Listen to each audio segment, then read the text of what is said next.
Trillanes says she has a deep relationship with her predecessor, LENI Robredo. On our sister program Storycon, Trillanes claimed that the friendship between the two women was deep enough. He said it even influenced the stance of some key opposition figures when it came to the arrest of former President Rodrigo Duterte. Digong was arrested on March 11 this year and has since been in ICC detention. During the course of the campaign, sinabi nila na ang position nila sa ICC ay hindi nila i-recognize yung jurisdiction at hindi nila ibibigay si Digong sa ICC kung naging presidente si LENI. Ngayon, in fact, as late as last year, nire-request yan sa akin nila Bam Aquino na baka daw, kung pwede daw i-delay yung pag-issue ng arrest warrant kay Digong dahil baka daw makaka-apekto sa kandidatura nila. Talagang merong alyansa sila eh. Trillanes also alleged that Vice President SARA and LENI's alliance go as far back as the presidential elections of 2022. He also cited what happened in September last year when Duterte visited Robredo in Naga City. The former senator also called out the former VP's silence on impeachment moves against her successor. Rosa, alam niyo yung Rosa, Robredo, SARA, na coalition.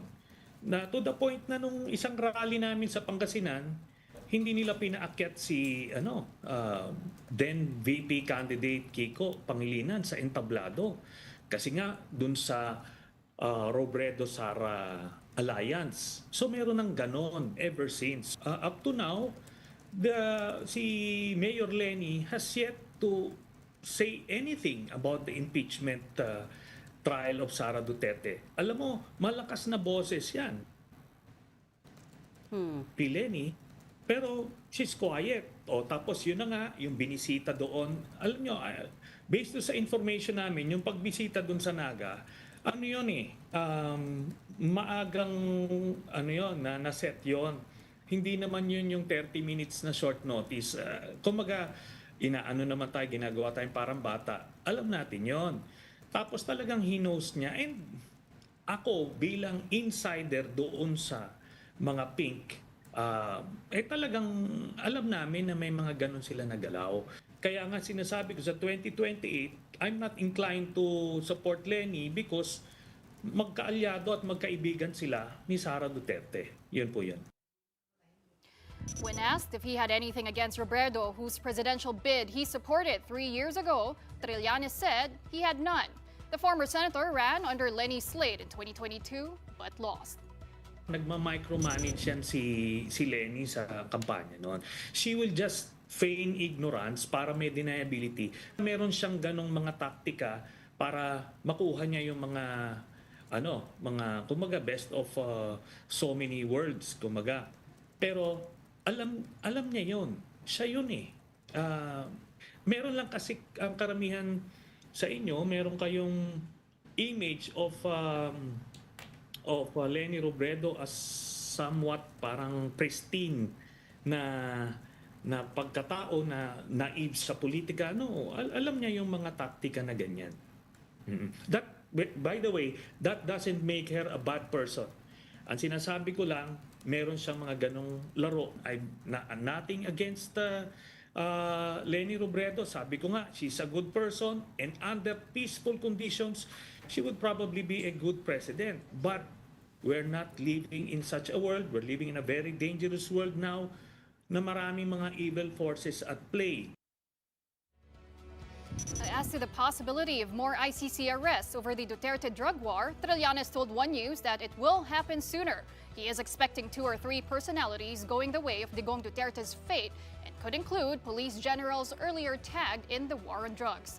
Trillanes particularly mentioned Senators Bato de la Rosa and Bongo, but he said Vice President Sara Duterte will not be arrested yet.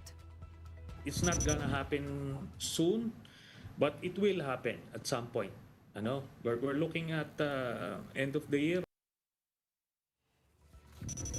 Now, is there truth to the statements of former Senator Antonio Trillanes? Let's hear it from Attorney Barry Gutierrez, former lawmaker and spokesperson to former VP Leni Robredo. Welcome to the big story, Barry. You are already shaking your shoulders in laughter. My first question is, isn't it too early to be talking about 2028 if that is what former Senator Antonio Trillanes wants us to discuss? Well, I have the utmost respect for Senator Trillanes, and I don't disagree that 2028 should already be on the horizon of any serious opposition effort to actually field a strong candidate in 2028. In fact, I think one of the lessons of 2022 was we should prepare early. That was really one of the takeaways from that experience. So talking about it, talking about 2028 this early, I think is not out of the question. I actually think it's a good conversation to have. The earlier, the better. But it's a different matter what you are actually talking about. Well, yes. Okay. What is if they are friends? What is the impact? I mean, what is the relevance? Well, let me address that to begin with. If Sara Duterte and Leni Robredo were friends, particularly in the 6 years where we were in the OVP and VP Leni was vice president, she certainly had a strange way of showing it. Sara Duterte herself attacked Leni Robredo several times, calling her fake VP, giving space to the allegations that there was massive fraud in the 2016 vice presidential elections. Allegations which were thankfully ultimately dismissed by the Supreme Court when the protest against her was trashed. But the point is, if they were friends, it certainly did not appear to me that way, having been on the front lines of having to answer so many attacks coming from the Duterte administration in those 6 years, including some coming from VP Sara Duterte herself. Okay, let's talk about the post Duterte administration years, where, well, there was a meeting in Naga, and according to Senator Trillanes, there's the former VP or the Naga mayor is silent on the impeachment, silent on the arrest. So maybe it's on her side. She's, I don't know, assessing, being more savvy, politically savvy, maybe you can say that. I mean, I've talked personally about that meeting last year so many times already. And my information comes directly from the vice president herself. I have no reason to disbelieve her. I take her at her word on this. And her version is that she received short notice that Vice President Sara Duterte would drop by. And obviously, as a good host, she had to meet her. The vice president was going to her house in Naga. So I mean, I think that it's that the entire meeting thing has been Blown out done of to death. proportion. That it's some kind of secret meeting, that some kind of political strategy was at work here. No, it was a visit. If anything, it was probably VP Sara Duterte who was banking on the buzz that the visit would generate. And, if that was her intention, she certainly got her money's worth. Okay, well, we are talking about the Peña Francia Festival, right? In Naga. Yes. And that was, kasi sabi ni Senator Sonny, check nyo sa Google. But if you check Google, that's really the only thing that comes out from the search. So are we categorically saying, Attorney Barry, that was really the only time that they met? One-on-one, at least. As far as I know, even during the 2022 transition, where supposedly we were setting a meeting to help the staff of incoming Vice President Sara Duterte, she never showed up. There was never a personal meeting between the two of them. And again, if they're really friends, wouldn't you want to actually meet with your friend so as to further facilitate the transition? But that never happened. So the first time they met in, I think, 6 years or more was during the Peña Francia visit last year. And that bit about Senator Kiko Pangilinan not being allowed to go up the stage, did that happen actually? Maybe for other reasons or what? Rosa daw, Rosa. Ano ba yung Rosa? Well, I can't speak to the specific event in where was it? Pangasinan? I don't remember, but the Rosa thing certainly came up during the campaign. And again, I was asked directly several times about it, and very, very clearly, the position of then Vice President Robredo was she had only one vice presidential candidate, and that was Senator Kiko Pangilinan. We went on record several times to emphasize that precisely because there were some groups, and this is again a matter of record. There were some groups, the group of former Speaker Pantaleon Alvarez. They threw their support behind VP LENI Robredo sometime March, April of 2022, late in the campaign.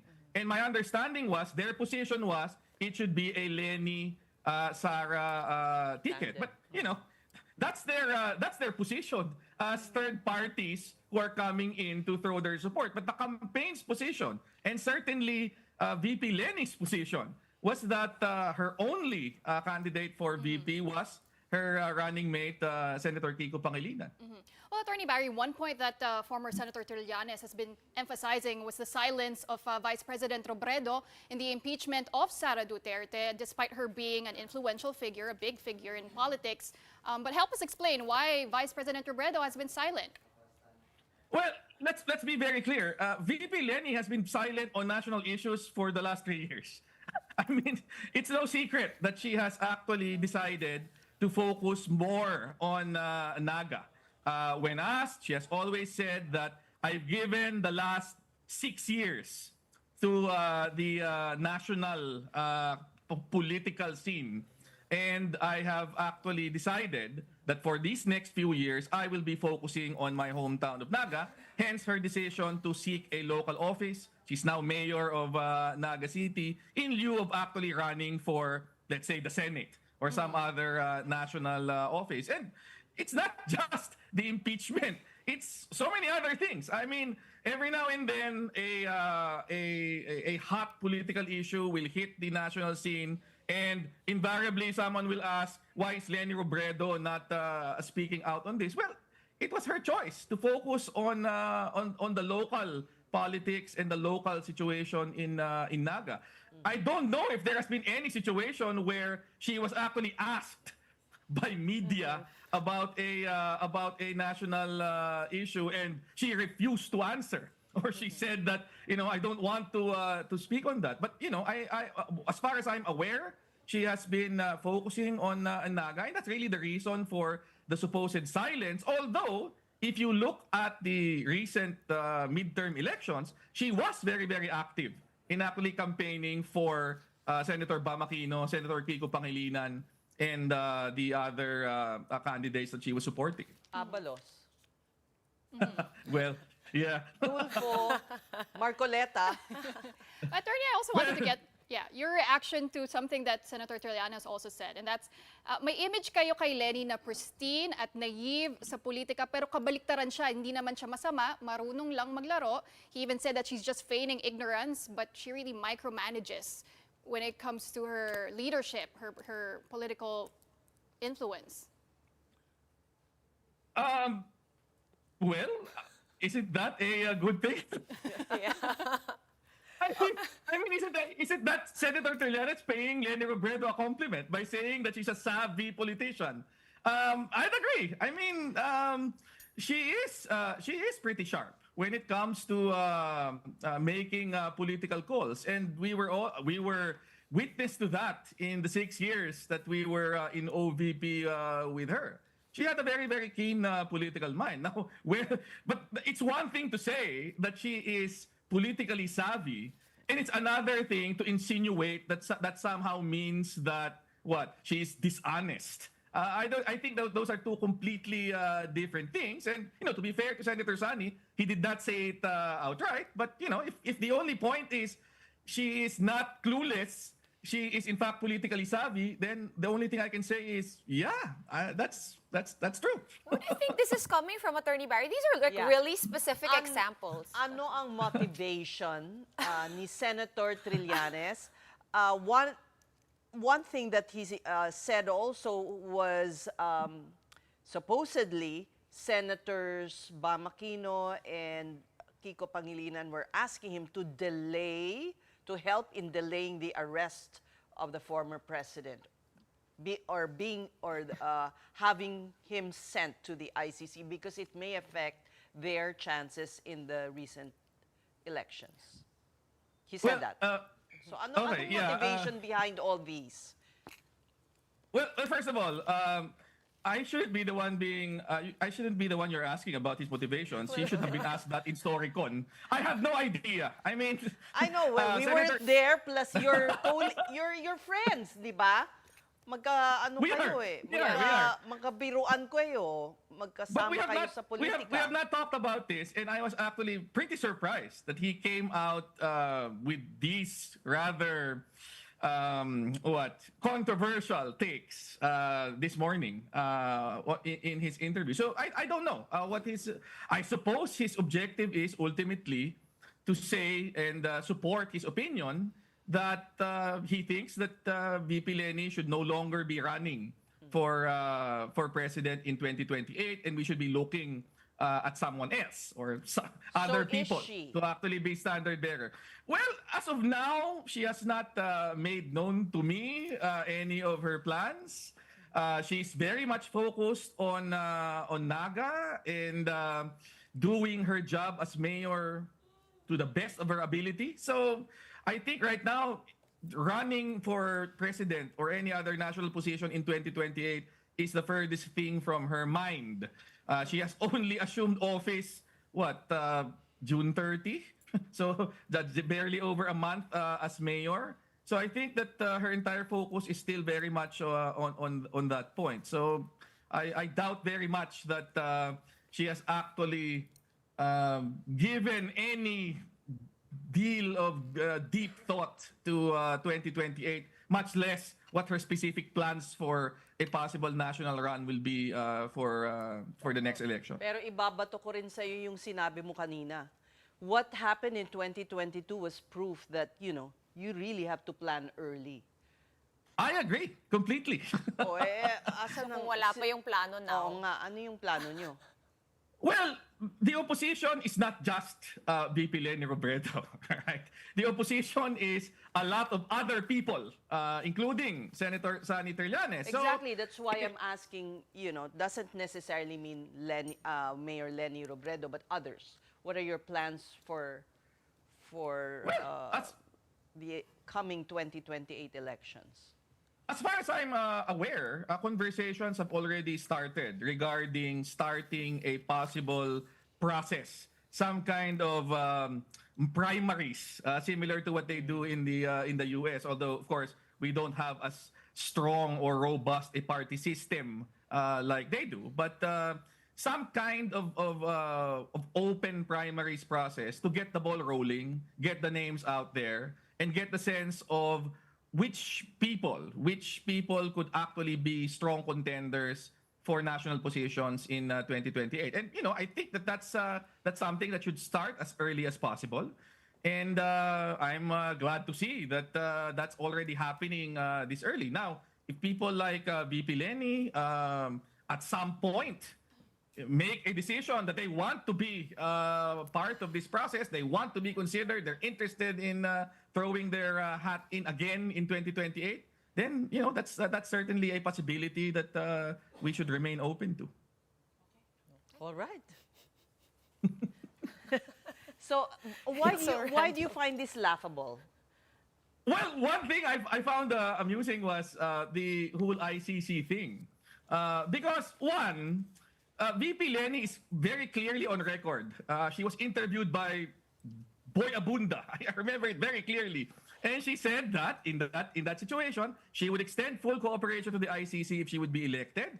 And beyond that, she would push for the Philippines rejoining the ICC as a full member if she was going to be elected. So it's strange to me to hear this entire storyline about Duterte not getting arrested. Now, as to the claim that Senator Kiko and Senator Bam talked to him, well, I don't know the details of that, but all I will say is, wow, lakas pala ni Senator Sani. Sa tingin nila Senator Bam, di ba? Kasi pwede pala niyang i-decide kung kailan ma-aresto si dating Pangulong Duterte. So I don't know. That's something that I suppose only the people who were in that conversation can shed light on. And I was certainly not involved in that.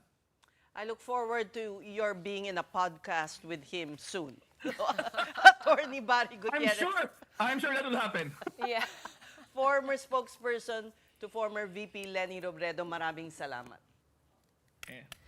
We're going to be pausing for a quick break, but coming right up, a chat with Transportation Chief Vince Dizon about the upcoming expansion of one of the country's busiest airports, and a lot more. When the big story returns, stay with us.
Saan ako? Diyan muna.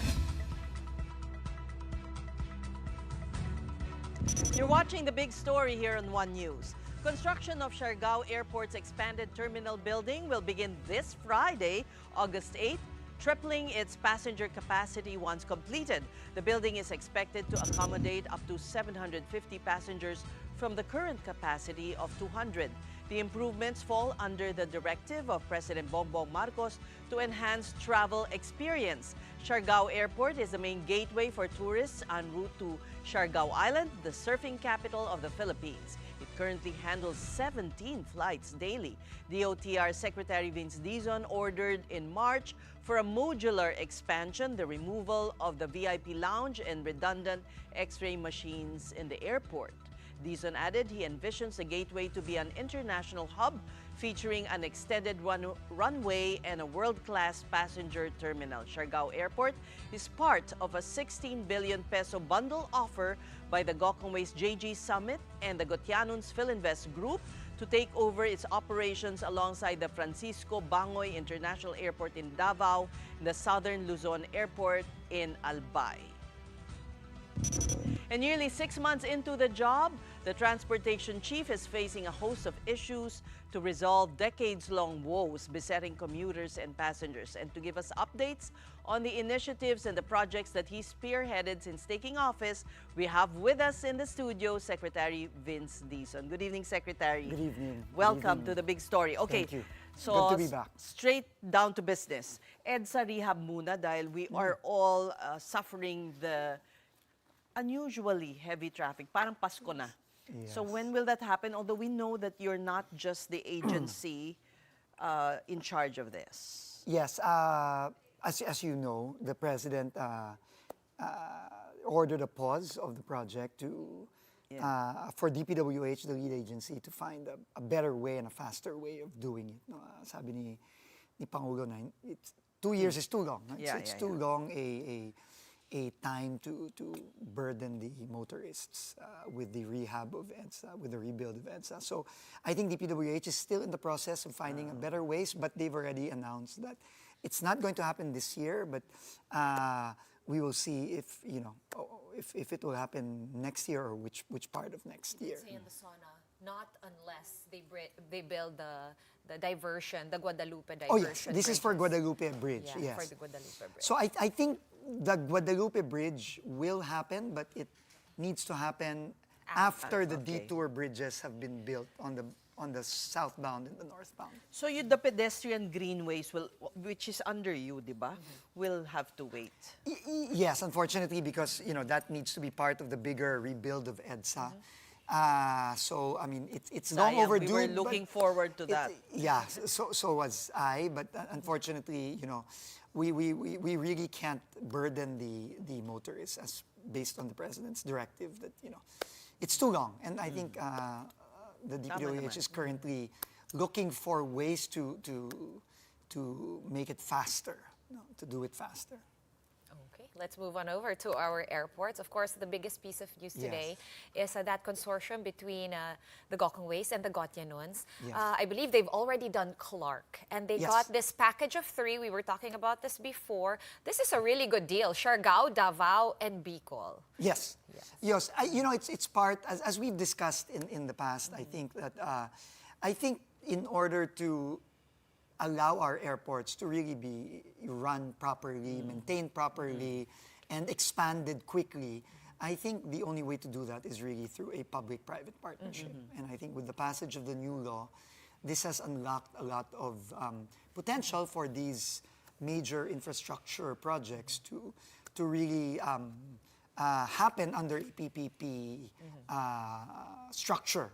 And the unsolicited proposal that we received from JG Summit and Philinvest is the first bundled unsolicited proposal that has been accepted and received by the government. So we're very excited about this because it will mean It has to be that, subjected to a Swiss challenge.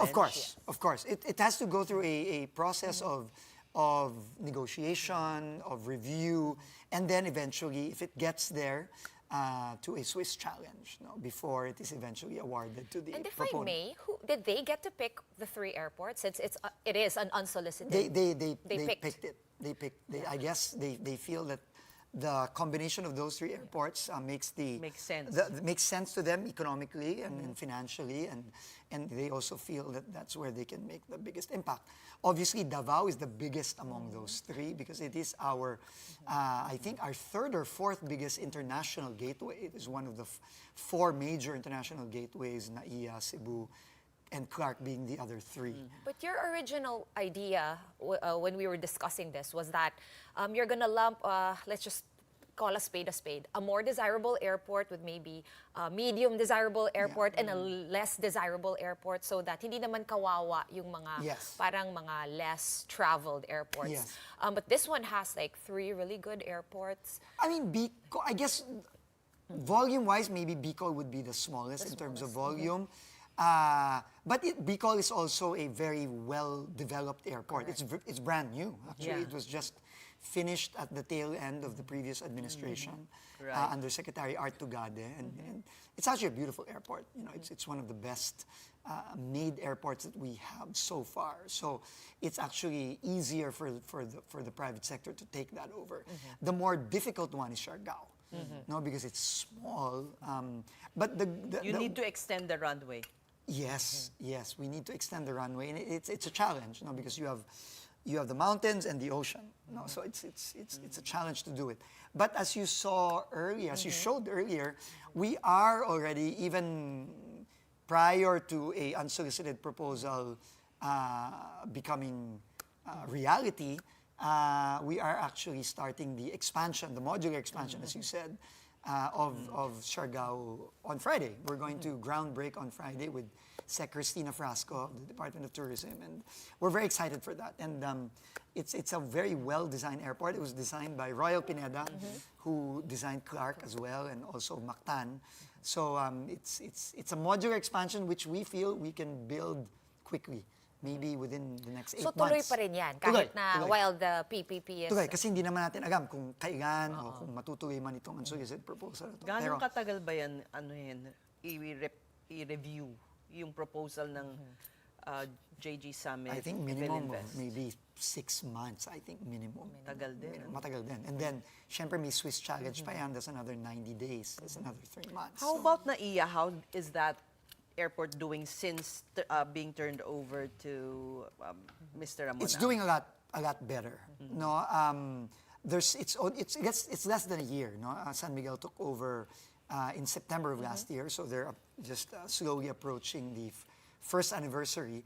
But I think just within a year, I think we've already seen a lot of substantial improvements. No, in terms of just the speed with which people go in and out of the airport is already a huge improvement. I've heard anecdotally people who have used it, I have used it, it took me 15, 20 minutes from the time that I had to wait so long because I deplaned up to the time that I rode my it's much car, faster no? now. Yung sundo ko, no? So, but the improvements continue, no? So, and the major improvement that we're going to be seeing, I think, in the next couple of months, will be the installation of the new e-gates, no, which have been offered by San Miguel Corporation as a donation, no, to the national government. So, ito, malaking bagay ito. Ano yun? Ito yung mga nakikita nating mga gates na, di ba ngayon may e-gate tayo, pero unang-una sa arrival lang siya, di ba? Ngayon, ang e-gates ngayon, departure and arrival na. Okay. So, and itong mga e-gates natin na luma, kailangan pa yung boarding pass. Sobrang tagal Ang mag-scan. tagal, minsan hindi nag-work dahil luma na rin. So yung mga scanners, Yes. parang, okay. You Parang don't sa abroad need na. you don't need na immigration Pipilas. official. Yes, there's no more face-to-face, no, para sa mga, especially for Filipinos and OFWs especially. But apparently, I've been informed that these e-gates are the more modern ones na, where you scan your passport once, it gets your biometrics, and then the next time you go through it, mukha mo na lang, no? Wala ng passport, tuloy-tuloy. So parang Naalala Singapore. ka na. Parang Singapore na, Oh, parang Hong Singapore. Kong. No? So, yan, malaking bagay yan. And continuous ang improvements sa ano. And kung makikita nyo, yung dati sa ating mga medyo mas nakakatanda, naalala natin yung Philippine Village Talagang sa Hotel. akin nakatingin. Yes, Philippine Yes, what Village will Hotel. happen to that? Giniba na. Wala na Okay, siya, and it's then gone. it will be... It will be Terminal 5. Okay. It will be a new terminal. So it will be another domestic terminal para mawawala na ang domestic sa Terminal 3. Lilipat na lahat sa Terminal 5 Anong at mangyayari Terminal sa 3? all international. What about 4? Terminal 4? Well, ang Terminal 4, giniba na yon kasi wala na yung dati, no? Yung lumang, Yung yung maliit dating domestic na maliit. No? Yun, kasi delikado yun. Eh. So it's actually a safety risk, that terminal, because of the pathway of the airlines, of the airplanes that pass along that area. So yun gagawin ng exclusively cargo terminal sa ibang area. So San Miguel is slowly but surely, putting things in order, and things are, I think, a lot better now, but they're going to get significantly better after the first anniversary. Well, Secretary, if I may ask a question. From airports to train lines, the DOTr recently implemented the fast lane, cashless na, no? But some commuters complained na medyo nagkakaproblema pa rin sila. May problema talaga kasi pilot pa lang talaga yun, no? But I think the main problem that our commuters experienced was magta-tap in ka, let's say with your GCash, no? Tapos ayaw niyang mag-tap out, no? So ibig sabihin, hindi lang sa hindi ka makakalabas, kundi yung balance na ibabalik dapat sa'yo, hindi bumabalik. Kakainin niya. Parang mas mahal yung trip. Yes, kasi because you are charged the entire line of 28 pesos as you tap in. And then paglabas mo, let's say, 3 stations after, yung hindi mo na konsumo, ibabalik dapat sa'yo yun. No? So, minsan may mga instances na hindi sila nakaka-tap out for whatever glitch, no? Or whatever reason. So, ang ginawa na lang natin doon, para naman hindi ma-burden financially yung ating mga commuter, kasi hindi naman nila kasalanan yun, no? Na meron pa rin mga glitches habang nagpapilot. Bibigyan natin sila papakita lang nila na nagka-problema, and bibigyan sila ng buong ticket worth 28 pesos, no? Para mababawi nila, magagamit nila yung ticket na yun. So, we apologize to our commuters, but we're still going through this pilot stage, but we've already... Who's your partner there? GCash and the banks, no? So Land Bank, RCBC, and the other banks. Kasi apart from GCash on your phone, yung e-wallet natin, pwede ka na rin kasing mag-debit at credit card, no? So nakakatuwa din, no? But it's still in the pilot phase, so still a lot of things that we need to fix, hopefully in the next couple of weeks. Well, Secretary, about the subway, I actually share the sentiment of Mayor Vico Sotto na medyo nalungkot siya na yung dito sa Ortigas na Malungkot subway. Hindi matatapos by 2028. Yes. But what is the plan there? Ano? Because the DepDev also listed the Metro Manila subway under programs that are at risk, kasama na rin yung North-South Commuter Railway. How does DOTr plan to sustain Ako that? din, nakakalungkot, no? Unfortunately, reality bites, ika nga, no? So, What's the reality? Specifically, the reality in that Ortigas station was that there was a groundbreaking in 2022, late 2022, and it's already 2025, middle 2025, and wala pa rin nagsimulang construction doon kahit nag-groundbreak na nung 2022. Dahil? So, right of way, no? So dahil hindi makuha yung possession nung there's a lot of there are a lot of contesting parties in that area, in this metro right of walk. way, these right of way issues have held hostage all our infrastructure. You're absolutely correct. So anong gagawin natin, ganun na lang? Hindi. So ano kailangan talaga, I was asked the same question the other day, and I said, ang solusyon talaga sa right of way is kailangan tutukan. Yun talaga, no? It sounds simple, but Sino actually, ang tututukan gobyerno, Kaya ba talaga makuha sa maayos na usapan kung tutukan mo lang yung may-ari? In the case of that... Depende. Kung hindi naman makukuha sa maayos na usapan, expropriation The state, na yan. diba, The state can can. expropriate. But the problem is, first of all, the processes are quite long and difficult. But even if they are long and difficult, the problem most of the time is that since nga hindi natututukan, hindi nangyayari, hindi naayos. Problems don't solve themselves. So yung right of way, you gotta really... Pero dun is sa it the Ortigas- village that it will... No, it's the Metro Walk. Metro Walk. there's a problem kasi there, no? There are a lot of PCGG yun. Sabihin na natin, it's right? a PCGG PCGG, property. which is a government agency. So But shouldn't it there- be easier? Kasi no, government... may contesting May claimants. May claimants na iba eh. May claimants na, isn't Singson part of it? Yes. Chavit yes. Singson? Yes. Can we not appeal to his, to Actually, withdraw? we've Philanthropic done that. heart. Oh, you have? We've done that. We've spoken already, and I think we are close to a solution. No, without having to go through the very difficult expropriation process. But for the other parts of that, kasi hindi lang naman Metro Walk yun. There's another. Again, we will be aged by this, but yung dating payanig sa Payanig Pasig, sa no? Pasig. Yung ano dyan, no? Yung, Metro Walk din yun, diba? Hindi, dun sa kabila likod, yun. sa likod kabila niya, yun, sa oo. kabila. No? So, malapit na sa ano, dun sa Julia Vargas area. Sa no? may, Sa kanto yung- ng Julia yung may Vargas. It's so Golf, tsaka ironic may when the kotse. government, that was actually surrendered by JY Campos to the government. That's right. And then why are there claimants when the government should be the owner? That's absolutely correct. Yun din ang tanong natin Yeah. lahat, pero it is what it is, and but I think now na nakausap natin and naghahanap tayo ng solution is we're almost there. And for the part of Almost. Almost. Sa right of way. sa right of way. Okay. Yeah, we're almost there. And Okay. ang parts of the area there, yung dating payanig sa Pasig, inexpropriate na natin yon. And we already got the writs of possession from the courts, and we can already start coming in. That's why Who are the claimants? yung mga leaseholders, may mga leaseholders kasi doon, no? Long-term sila. It's really a very convoluted situation there, no? As is Yun nga sabi mo, is it is- kailangan ng tutok eh. Kasi Kailangan ng how tutok. did government lose control of that property in the first place? Pero sige, wag na nating So, bisita. ayoko na hong balikan Kasi na, 1986 pa yun. Oho, no? Sec, sige, you sige. sent 4 Sorry, out of sorry. 5 right-of-way, Yes. 5 major right-of-way issues, diba? Yes. Is this one of them? Para Yes, malinaw. ito na lang actually ang natitira Ito dun yung sa fund. pinaka-worst. Ito na lang yung natitira. Okay. No, the others have been, thankfully, have been resolved, and we are, for example, the issue underneath The Posh Katipunan Village, Avenue okay. in White Plains, that's already been resolved. In fact, ano na yun, no, na-settle na yun, hindi kailangan mag-expropriate doon, nadala sa maayos na usapan.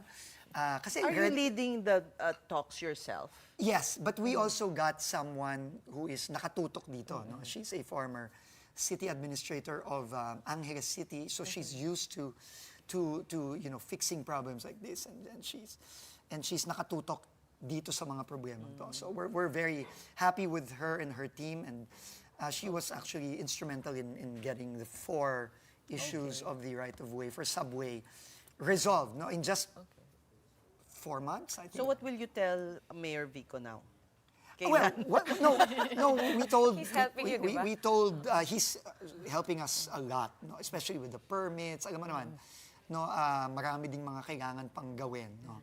Pero I think our target for Ortigas Station is 2031 na matatapos yung Ortigas Station. Other Kasi than- 3 years okay. na digay eh.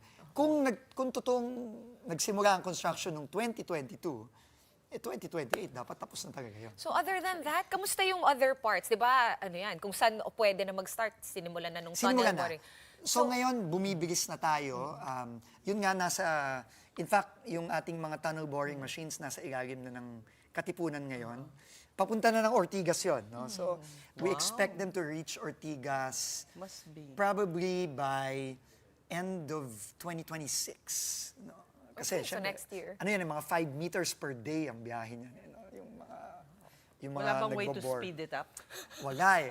Yun na nga yung pinaka-high-tech dyan eh, ng mga Japanese tunnel boring machines. So I think they can go up to maybe 7 meters a day, but syempre, Okay. we have to err on the side of caution there. No? Kailangan dahan-dahan yan. Nasabi mo yung North Rail will be at least opened up to a certain portion By the end of 2027, we will have Valenzuela to Malolos up and running, meaning people can now ride the train and take the train from Malolos to Valenzuela and back. No? By 2028, before the president's term ends, we will reach Clark already. So there were also a lot of right-of-way issues there, especially from Malolos to Clark. No? In the areas of 2000 pa yun eh. Ang Hindi ba? tagal na. Oo, ang tagal na niya. I mean, North Rail, Actually, North Rail, time pa ni President Ramos yan, 90s pa yan. 90s. The original North Rail was in the 90s Sa pa. thesis ko pa yan nung college pero wala pa rin siya, ang tanda ko na. Pero sa- ngayon, it's in fact, if you can see the segment from Valenzuela to Malolos, it's practically there. Nakikita mo na talaga yung ano, no? And in fact, the trains will start to arrive by the end of 2026. No? So we're going to start testing those trains by early 2027. And under the DOTr, Secretary Vince, meron pa bang mga proyekto where we took out foreign loans or are partly foreign funded na nakulangan ng budget? And that's what makes them at risk. That's what makes the DepDev flag them. Are there That's any... one of the reasons. No, it's obviously the problems in the 2025 budget compounded that because sabi nga ni Pangulo sa kanyang latest podcast, no, yung foreign assisted projects ang pinakamalaki ang tinamaan doon. Sabi nga niya, hindi lang yung project itself, pero yung reputasyon natin, no? Kasi may mga commitments tayo sa ating mga foreign lenders, no. So yun din ang medyo tinamaan, no, dahil doon. At sinabi nga niya na hindi na niya papayagang maulit yon sa mga susunod na taon. So, but apart from that, it's really the typical problems of right-of-way acquisition and the like, no, that really put these projects at risk because they are really at risk. No? When we came in, the North-South commuter rail and the subway were at least 3 years delayed, at least. The subway maybe even 5 years delayed. And the rest of the Dalian trains, are they going to be rolling out soon? The president gave the directive to roll out the remaining 39 by 2026. So that's what we're going to strive to do. So they're still being retrofitted or whatever Fixed the term is. and retrofitted, tested. I think we can run the other 6 within the next couple of months, definitely before the year ends, and then hopefully slowly we can add more and more as we progress. What about the Commonwealth? Is Common that Station. MRT7? MRT7. Yes. That one, since that is a PPP, although it's also long delayed because of, again, right-of-way issues, I think we can safely say that by 2027, from Trinoma to Sacred Heart in Quezon City, that's 12 stations, 12 out of the 14 stations will be ready by 2027. And then, now that we've resolved, again, a major right-of-way problem in San Jose del Monte, there's been nakapag-usapan na ng mabuti ang local government at ang San Miguel at ang DOTr. So, tingin ko by 2028. But I think baka after the president's term na yun. So next year, wala tayong makikita. Big launch, you mean? Like a big... Wala siguro. Na major. Wala. Siguro, makakapag-testing na tayo ng Valenzuela to Malolos by next year, towards the end of 2026. But in terms of operations, 2027 is going to be a really milestone year for not just for the president's term, but for the entire country. I think a lot of stuff. Speaking of the MRT7, during Typhoon Christine, it was parang people said Yes. it caused flooding. It caused the flooding along Commonwealth. Yes. Aminado tayo doon, pati ang San Miguel, no? I mean, and like we said nga, during that period, minsan hindi talaga natin maiiwasan. No? Kapag may ginagawa, yung debris, yung may makaklag dyan, ang maganda naman is, San Miguel worked with us, with the DPWH, with the MMDA, and the city government of Quezon City to kind of clear those up. No? And I think there's this waterway that needed fixing that I think San Miguel. So will help temporary out as well. situation lang yon because of ongoing construction, meaning pag tapos na, I hope so. They were saying kasi na baka may nadaanan siyang daluyan ng tubig, like a natural waterway. Yes, that is being looked at. No, that is being looked at. I think they're looking at somewhere in the Batasan area. They're looking at a waterway there just to make sure na hindi siya nabara dahil sa construction. No? If I may refer to the stoppage of the train earlier today because of lightning strike, ano yun? That was just It happens, unfortunately. force of nature. It happens. It happened to LRT1 just a couple of weeks ago. It happened to LRT2 today. But thankfully, it was it caused a stoppage in one of the stations. So from Cubao to Antipolo was stopped at around 2:40 p.m. But at 4 p.m., it was able to So resume ganun normal talaga, we operations. cannot prevent these It from happens. No, happening. that's why for MRT7, they changed the Design. design. It's now the electrical systems are now below. They call it the third rail. They call it the third rail. It's no longer the usual cantilever wires no, on top. But we just have to really fix those problems as fast as we can. And thankfully, this one was fixed within an hour. Well, we thank you for your time, Secretary. No, thank you, always. Just some parting words, I guess, for ano bang masasabi mo sa mga kababayan natin. Maybe for our kababayans who who go through the terrible experience of commuting every day. It's hard. And if I may just maybe paraphrase what the president said during his SONA. He feels the pain of our commuters.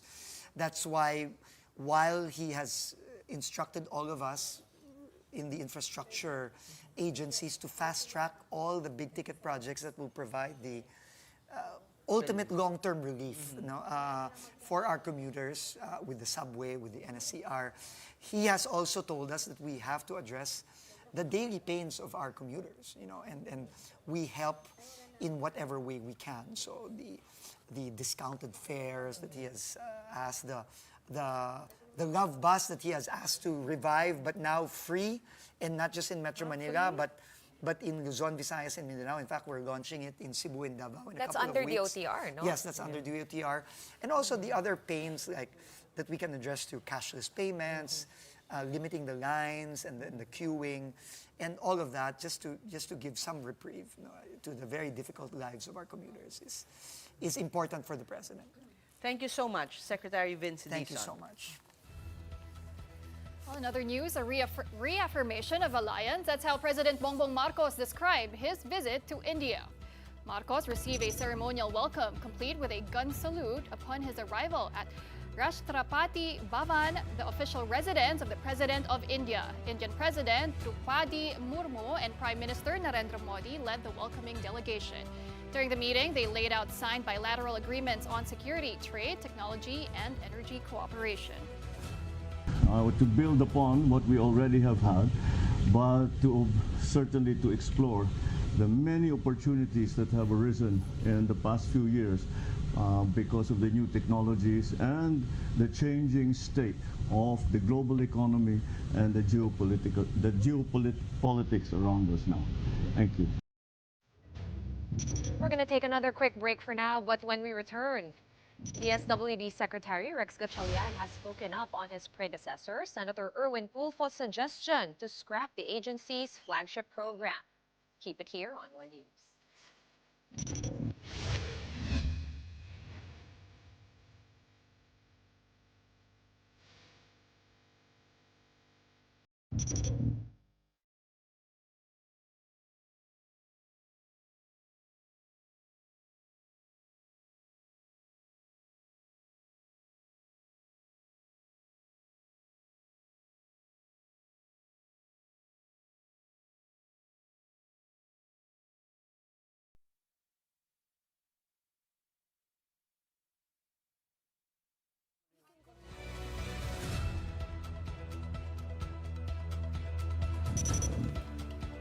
Welcome back to the big story. The Department of Social Welfare and Development, or DSWD, is open to reforming the Pantawid Pamilyang Pilipino program, or 4Ps.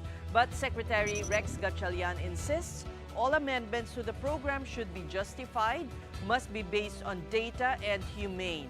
Gatchalian also confirmed talking to Senator Erwin Tulfo about his suggestion to scrap 4Ps. He asked to be given the chance to defend the program when Congress summons them to budget hearings. Now they're studying possible improvements, such as higher aid for families with children in senior high school. From 2023 to 2024, 1.4 million families have graduated from the Pantawid initiative. Almost 4 million are still part of the program. Meanwhile, Senator Risa Ontiveros calls on Congress to revoke the president's authority to adjust rice tariffs. President Marcos signed Executive Order 62 in June 2024, which cut rice import tariffs from 35% to 15% until 2028, subject to review every 4 months. Ontiveros said the order led to a flood of imported rice and severe losses for local farmers. She filed a joint resolution with Senator Kiko Pangilinan and Akbayan lawmakers to reverse the tariff cuts. Ontiveros warned that if the issue is not fixed, fewer farmers may plant rice by October. We've run out of time again this Tuesday. Thanks so much for watching The Big Story. We are One News, all sides, all the time. We'll be back here tomorrow at 7:30. See you then. Have a good night, everyone. Coming up next, we have play-by-play with Andre Felix and Chescaleton Calao. Hi guys, what are we gonna talk about before the Gilas game at 2 a.m.? Yung co-host ko nagpa-practice na for the marathon.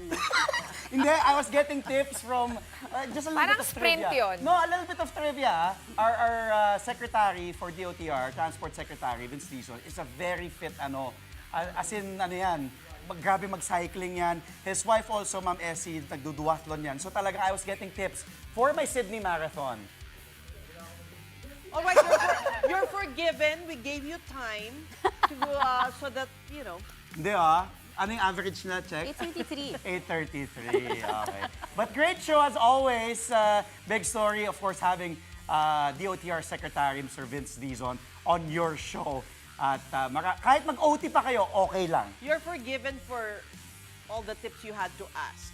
Kaya nag-extend kami. Parang kayong congressman na nanonood. Binigyan ka lang ng time, Andre. Okay. Sige. Thank you once again to Drilon, Shawn, Pauline, Verzosa, and The Big Story. On our show tonight, we got a preview of Gilas Pilipinas' upcoming campaign in the FIBA Asia Cup, plus a look into the team's final practice before their opening match. And we've got the final day of knockouts in the PVL on tour. Which teams will advance to the quarterfinals? I'm Andre Felix. And I'm Chescaleton Calao. And here's tonight's play-by-play.